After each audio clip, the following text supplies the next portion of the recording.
we have a wee bit of an economic problem at the moment. 1 week away from the inauguration, the nation is indeed facing a rather significant fiscal crisis. As we all know from the last 2 weeks' CBO report, the budget deficit is not helping the matter at all. To better understand what we are facing, although I'm sure not to solve everything, but to provide some significant opportunities for understanding where we should go, we are obviously privileged to have today two individuals who have a great deal to offer on the issue from their experience both at home and abroad. And then, of course, we'll be showing the 30-minute documentary I.O.U.S.A, and then afterwards we will be opening up questions to both Maurice McTigue and David Walker. A few comments about the two of them. David Walker is, I'm sure, pleased, as we mentioned a few minutes ago with each other, to be able to speak honestly about what he'd like to advocate on specific policy opportunities and work proactively with grantees as part of the Peterson Foundation, where he's the CEO and president, to look at how positive change can be created. David has the unique experience of surviving 3 presidents and multiple Senate confirmations, which in this town is actually a fairly significant success when he served, obviously, as a Comptroller General of the United States in the head of the Government Accountability Office. And we've been pleased to work with him over the years with some of Mercatus projects as well. He is obviously an author, frequent commentator, and is featured quite significantly in the I.O.U.S.A documentary. Maurice McTigue, my colleague from the Mercatus Center, is a distinguished scholar with Mercatus, as well as director of our Government Accountability Project. He joined us 11 years ago, having had a successful career in New Zealand as a member of Parliament, as a cabinet minister, and then as ambassador to Canada. He was very part of the significant efforts in the 80s and 90s that transformed New Zealand's economy from what could best be described as a socialistic to a much more market-oriented successful entrepreneurial economy. As the director of the Government Accountability Project, Maurice works with officials within the administration and Congress, as well as at the state level, on applying the principles of transparency and accountability, particularly in the public sector. He also is a frequent commentator and testifier up here on the Hill. He's also been honored by Queen Elizabeth II to get the Queen's Service Orders. We like to call him our QSO boy at home. And what you may not realize is that he quite literally returned from New Zealand about 12 hours ago. So I will warn you that he may speak English properly, but it might not completely make sense depending how the jet lag is at work as opposed to the accent. So without further ado, I will turn this over to both David and Maurice, and then we will follow that with the movie and questions. Thank you, gentlemen. Thanks. Let me start. First, thank you very much for coming. I'm Dave Walker. The film was made over about a year and a half period of time, and it's based on 2 things. A speech that I gave as Comptroller General about America's 4 deficits: budget, savings, balance of payments, and the biggest deficit of all, leadership deficit, and the fiscal wake-up tour, which I, Brookings, Heritage, and Comptroller has been involved with for about 2.5 years. Originally, it was going to be based on a book called The Empire of Debt, but it really evolved past that over a period of time. There have been a number of significant subsequent events since the film was completed in July of 2008. You'll see in this piece, which is just a 30-minute cut from the film, that the actual budget deficit for fiscal 2008 was $455 billion. The film says $410. Just between July and September, it got that much worse. In the film, you'll see that it talks about a $53 trillion hole. The federal government is now in a $56.4 trillion hole. In the film, it talks about debt, total debt being $8.7 trillion, which was as of February 2007 and 64% of GDP. Today, it's $10.7 trillion and 75% of GDP, and going up fast.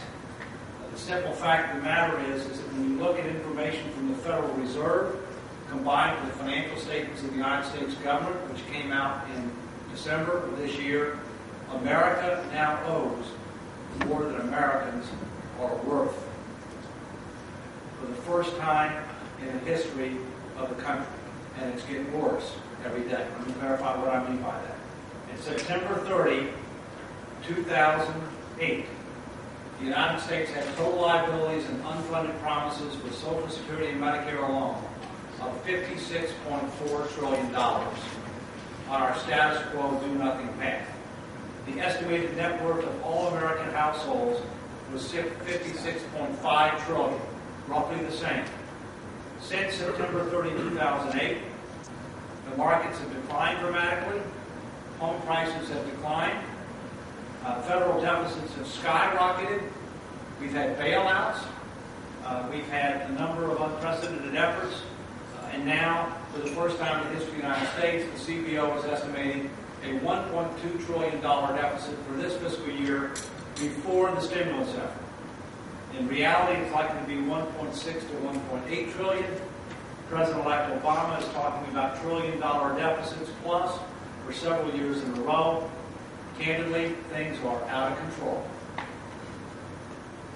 Out of control. There's no question that we're going to have some type of a fiscal stimulus effort to try to turn the economy around. It's big enough to make a difference, structured properly to eliminate waste, with appropriate transparency and accountability mechanisms. There's no question about that.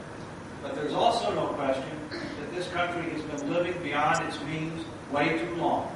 It's been addicted to debt for way too long. And that the too big to fail concept has been proven over and over wrong. And it also applies to countries. We can solve our problem, but we're headed for third world status financially on our present path. So we not only need to try to be able to make tough choices on the stimulus program now, we also need to be able to figure out how we can put a process in place that will enable elected officials, whether they be Democrat or Republican, to be able to make tough choices on things that we've been punting down the road too long. Statutory budget controls, tougher than the ones we had in the 90s. Comprehensive Social Security reform that makes it solvent, sustainable, secure, and more savings-oriented, where we're not pre-programmed to have to come back as we were in the last time reform was done. Round 1 of comprehensive tax reform. Round 1 of comprehensive health care reform. A baseline review of every major spending program and tax preference in order to make sure that they're relevant for today and tomorrow, that they're generating results, because quite frankly, we've never done it, and there's huge amounts of waste. Yes, and we have to look at the defense budget too. There's huge amounts of waste in the defense budget as well. And so, in my view, this country is at a critical crossroads. And the decisions that we make or fail to make in the next 3 to 5 years will largely determine our future. And if we're willing to make tough choices, our future can be better than our past, as it has been since the beginning of the Republic in 1789. But if we're not willing to make tough choices, our best years may be behind us. And to me, that's totally unacceptable. And it's preventable. The good news is, we're not the only country that faces some of these challenges and has faced them. And in fact, there are a number of countries that rose to the challenge, made tough choices, one of which is New Zealand, which is Maurice hails from. There are other countries like Canada, Australia, etc. that also made tough choices. And quite frankly, they're in much better shape than we are. Much better shape than we are. At the same point in time, there are countries that didn't do the right thing. For example, Argentina. It's gone bankrupt once, and it's about ready to go bankrupt again. In Argentina, they have a saying, $1 borrowed is $1 earned. Think about it for a minute. We have a situation where our vernacular that we use in this town is a problem. For example, some have referred to an $800 billion stimulus program as a down payment on our future. How can you call an $800 billion debt finance anything a down payment on anything? There's no equity there. All right? Not to say we don't need to do it because we're in a circumstance, but we need to start being truthful. We don't have trust funds for Social Security and Medicare. We got debt, but there are no trust funds. That's a fiction. A down payment is a real down payment where there's equity, where we're really making progress. And so we appreciate your willingness to be here. Let me say that the film was nominated for a Critics' Choice Award. It's on the short list for the Oscars. There was a 2-hour special this weekend on CNN. I don't know how you saw it on the film with a supplemental panel discussion that ran twice. There's a DVD coming out with a bunch of bonus materials in February. This film is just the beginning of our foundation's efforts to fight for America's future.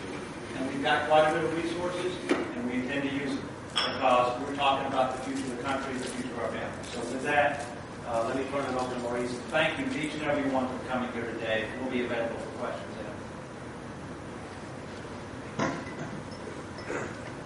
Thank you, David. And I will try not to transgress, as Lawson suggested, not look to sleep when I'm speaking to you. Can I say to you, my first comment is this, that I'm very happy that I'm sitting here and not sitting where you were, because I sat in a similar position in 1984 when I became a Member of Parliament and New Zealand was effectively bankrupt. Our economy was in incredibly bad shape, and it took us 10 years to make progress and to reverse those problems. So I'm happy to be talking about the problem, not sitting in the seats where you actually have to solve it. Some of the lessons from those experiences. The first rule of solving problems. You have to accept that the problem exists. And that's one of the things that America has not been doing for a considerable period of time. The second thing, you have to accept that the problem is important enough that you need to solve it. Now, David and the Peterson Foundation are doing a great job on trying to persuade people that the problem exists. Part of your job also, and the job of your members, is to try and convince the rest of America that the problem exists and is pretty real. Although I would think that a 7.2% unemployment rate announced just recently would help to convince people that the problem is real.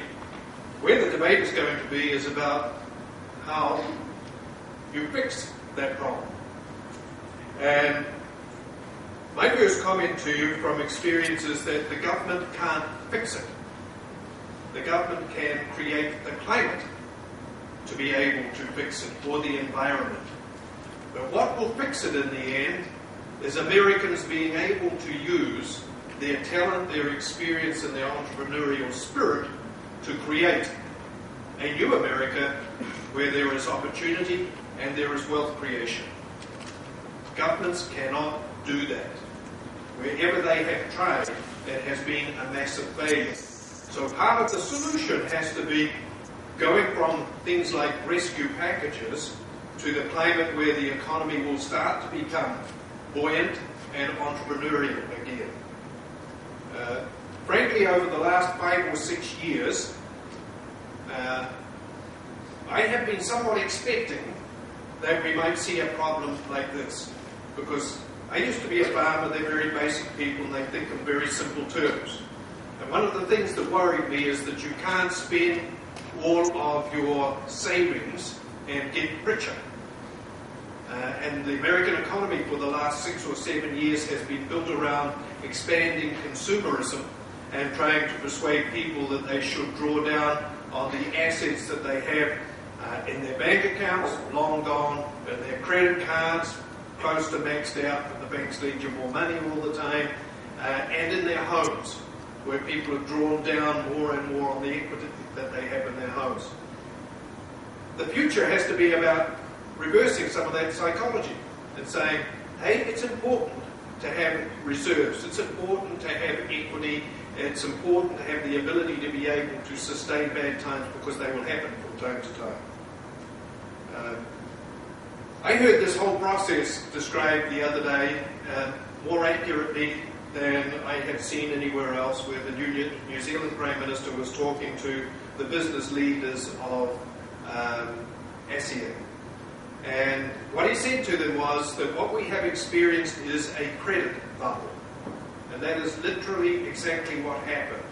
More and more we saw the economy provide new and greater facilities to be able to access credit, with very little focus on whether or not you could afford that credit.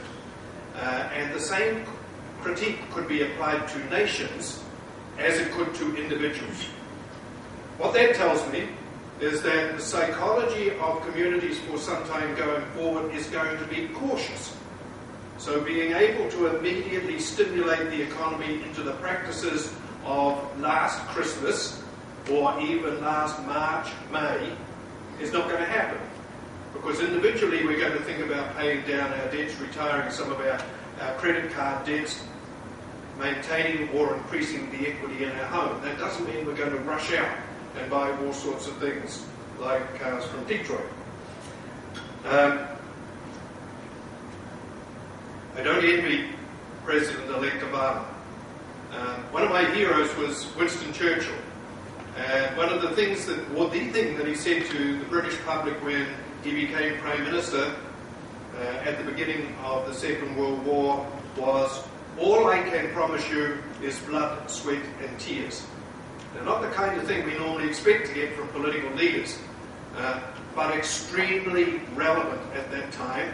And of course what the British people experienced was blood, sweat and tears. But finally, through that blood, sweat and tears, they were able to recover and build a Britain that was even better than the Britain before. So what I'm going to speak to you briefly about is the experiences of some of the other countries and how they have managed to deal with these kind of crises. So the first thing is, it's possible to get out of these problems. There are a variety of countries around the world who have been through crises that are similar to the one that the United States is entering into now and have been able to successfully recover from them.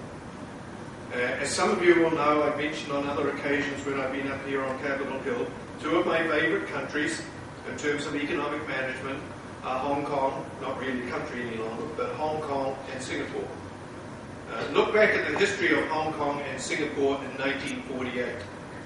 Countries that were almost entirely destroyed, economically among the poorest in the world, with populations that had been decimated. In 1948, the population of Hong Kong was about 280,000 people. Today it's 6.7 million, and it's one of the most prosperous places on earth. It has zero resources, or perhaps that's not quite right. It has one only resource, and that is people. And more than anybody else, it has learned to utilize those people to create one of the most prosperous societies on earth. And it's done this at a time when its population has been expanding by unprecedented amounts in terms of comparison with other countries. Singapore, same kind of thing, basket case in 1948, so almost totally destroyed by the Japanese when they vacated. A population of 480,000. Today about 4 million people, and also one of the most prosperous places on earth. So there's lessons to be learned. I was in Hong Kong last June, and there was an economic historian there, and I said to him, if I asked you what were the four most important things that enabled Hong Kong to be as prosperous as it is today? And these were his answers, in order of importance. First, free trade. Second, no debt. Third, low tax rates. And fourth, entrepreneurial spirit. And when you think about that, what did Hong Kong have? It's the only place on earth that I've been where when you speak to people, about 60% of people describe themselves as traders. I haven't met anybody in the United States who describes themselves as a trader. But what they actually do is that they take things and they add value to it and they sell it to somebody else. And frankly, that's what a free market entrepreneurial economy is like. What we've also seen, though, is a number of other countries that have been through crises and have taken some statutory action to try and prevent that from happening again.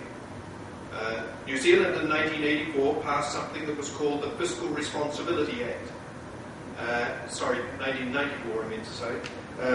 And that Fiscal Responsibility Act required the government to operate either in balance or surplus. And if it was going to go into deficit, to actually have to openly disclose what caused the deficit, how long they would be in deficit, and what they would have to do to get out of deficit and repay that debt. What we're really talking about here is transparency. And if the political process has to go through this level of transparency, it makes it think cautiously about, do I want to portray myself as being fiscally irresponsible, by entering into a lot of these big spending plans where I don't know how I'm going to get out of them. Australia and the United Kingdom in 1998 passed laws. In Australia it was called the Honesty in Budgeting Act. Hey, I like that title. But it came from Australian governments being pretty upset about what they found that they inherited when they went into office, which I'm sure the Obama government is going to find as they go into office. The things that Barack Obama expected 2 years ago when he put his hand up and said, hey, I think I might want to be president, do not prevail on the 20th of January when he takes the job. In fact, they will be quantum times worse than anything that he expected. This here is the front page of the Budget and Fiscal Economic Outlook from the COV. I've just written across a horror story. And it pretty much is that. For the entire term of the Obama presidency, if he gets a second term, he's going to be running in deficits, and deficits that are of an unprecedented order in terms of the American economy. That's a huge challenge. I was talking with David before, and one of the things that we talked about was how do you create a climate for this to be fixed? And it really means that there has to be some kind of an agreement across American society that you have to fix a number of problems. And some of those problems will be unpalatable. You know, the thing about leadership is that it's about addressing and solving problems, not about being popular. If you read the history of people like Churchill and Thatcher, you will find that they were not actually very nice people to work with. They were difficult, they were demanding. They were critical when things didn't go right. But boy, they got things done. If you look at some of the other great leaders, people like Golda Meir in Israel and the Gandhis in India, they also did the same thing. They were highly respected as leaders, but it didn't mean that everybody loved them. They loved them because they were good leaders. They didn't think that they were, hey, this is the person that I would choose to be my father-in-law if I could. So leadership is about actually doing the things that need to be done. It's not about popularity. Here's a couple of things that I'd like to sort of pass on to you. That we have seen a grand deal done. And the grand deal was called the Maastricht Treaty. And the Maastricht Treaty covered all of the member nations of the European Community. And it dealt with something that the commissioners of the European Community could see, and that was that the budgets of the member countries were in extremely bad shape. And that the European Community was actually going to fail unless they did something about improving their fiscal responsibility. So the Maastricht Treaty took an awfully long period of time to actually get it passed. It probably did more things than would be necessary. But it was a grand deal that said, in one sector, you have to act in a more fiscally responsible manner. And if you look at the history of those countries, you will see that the level of their deficits has diminished over time. The prosperity of Europe also improved over that period of time. Can I just finish up by giving you one of the experiences from New Zealand? If you're looking at trying to manufacture rescue packages, I'm going to touch firstly on one of the things that happened while I was a Member of Parliament, and it has some similarities to the housing crisis in the United States. And it's this, that you need to have a tight focus on what the solution looks like before you design the strategy. And throwing money at the problem often causes the wrong result. In 1985, New Zealand cancelled all subsidies to farming. One of the consequences of that was that the value of farmland diminished. The financial sector came to the government and said about 85% of our farming clients have negative equity. We need you to bail us out. And the government said no. And I have people in my office every 2 or 3 days from the banking sector saying it's desperate, you need to bail us out. We kept saying no. What they did in the end was that the banks got together and they said, as long as the interest is paid on the mortgage, we don't have to ask the question about equity. Because for as long as the mortgage is being serviced, it's still a good mortgage. So that's what they did. They creatively found ways of making certain that their clients could service their mortgage. They lent them money to pay the interest in some cases and capitalised it back into the loan. They went to interest-only mortgages. They found a variety of different mechanisms to make certain that those properties didn't go to mortgagee sale. Because if they did, they damaged the value of every other mortgage in their portfolio. And it wasn't in the best interests of the banks to do that. The assessment that we got from our advisors was that maybe 25% of farmers would go bankrupt. Maybe 5 of the major financial institutions would go bankrupt as well. What actually happened was 0.5% of farmers went bankrupt and no financial institutions. Because over a period of time, the economy improved and the problem disappeared. So thinking about that might be one of the things where you would say, how do we make certain that these debts don't become real rather than just perceived? And it might be better to have given money to the mortgage holders so they could pay their interest rather than giving it to the bank so they could stick it in the balance sheet. So just thinking about those problems in terms of will this actually produce a solution or the kind of solution that we want may lead to better decisions than just saying we need to throw money at it. Because in my view, the first part of the rescue package has been a failure. My last comment is there is a low level of confidence in the political process and especially in the financial process in America at the moment. One of the things that most contributes to distrust is secrecy. So a great deal more transparency about what's being done would be very helpful. Knowing where and under what conditions those monies were allocated out would have been a big improvement. Insisting on that with the rest of the packages would be a major improvement as well. My experience with transparency is if you're the first to tell the bad story, you don't get criticised as much as if somebody else has to find the bad story out afterwards and they say to you, why were you trying to cover it up? Be first out there, like Churchill was, and say, all I can promise you is blood, sweat and tears, but this is the course we're on and this is where it's going to take you in the end. Thank you, everybody.